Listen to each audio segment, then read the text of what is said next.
আমরা ব্যারিস্টারি পাস করে নেই, কিন্তু কিছুটা শিক্ষা জ্ঞান আমারও আছে। কে কোত্থেকে কোন সাহসে কোন ভরসায় কি কথা বলছে এগুলো আমরা ভালো মতো বুঝি। উনি বিএনপির দায়িত্ব নেবেন, উনি যে আসনের এমপি হয়েছেন উনাকে সফলভাবে 5টা বছর সেই আসনের দায়িত্ব নিতে বলেন।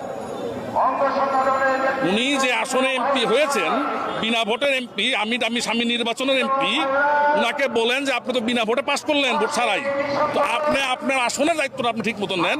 আপনি বিএনপির দায়িত্ব নেওয়া লাগবে না। বিএনপির দায়িত্ব নেওয়ার জন্য হাজার হাজার নেতাকর্মী আছে, বিএনপিতে অনেক নেতা আছে, এখনো আমাদের নেতা আছে তারেক রহমান সাহেব, আমাদের নেত্রী বেগম খালেদা জিয়া এখনো জীবিত, উনি দায়িত্ব নেবেন কেন?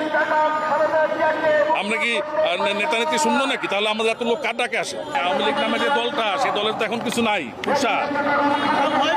আপনার সরকারের কর্মসূচি হয়, আওয়ামী লীগের কোনো কর্মসূচি শুনছেন?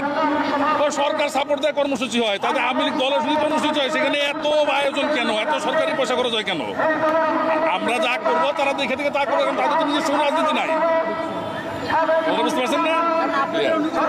অনুকরণ অবশ্যই আমাদের অনুকরণ করে, এবং আমাদের যদি অনুকরণ করে তারাও একবার যদি বলে ভালোই তো দেখালো যার মুক্তি চাই তাহলে ভালোই।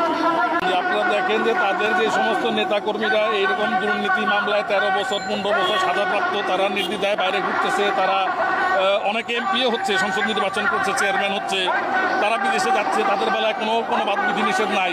বেগম খালেদা জিয়ার বেলায় যত বিধিনিষেধ, কারণ সরকার বেগম খালেদা জিয়াকে ভয় পায়।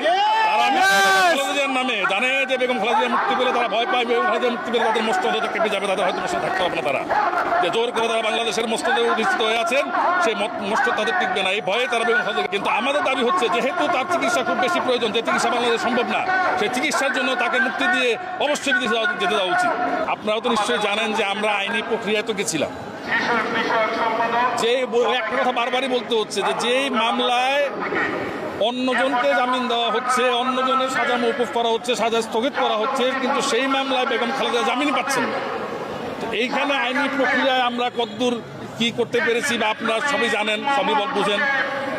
এখন আমরা চিন্তা করলাম যে আইনি প্রক্রিয়া তো একটা প্রক্রিয়া আছেই, পাশাপাশি আমরা রাজপথে জনগণকে সাথে নিয়ে, যেহেতু উনি জনগণের নেত্রী, উনি গণতন্ত্রের মা, 3 প্রধানমন্ত্রী, জনগণকে সাথে নিয়ে আমরা এই দাবি বাস্তবায়নের জন্য আজকে রাজপথে এসেছি, এবং ইনশাআল্লাহ আমরা এই দাবি বাস্তবায়ন করবো ইনশাআল্লাহ।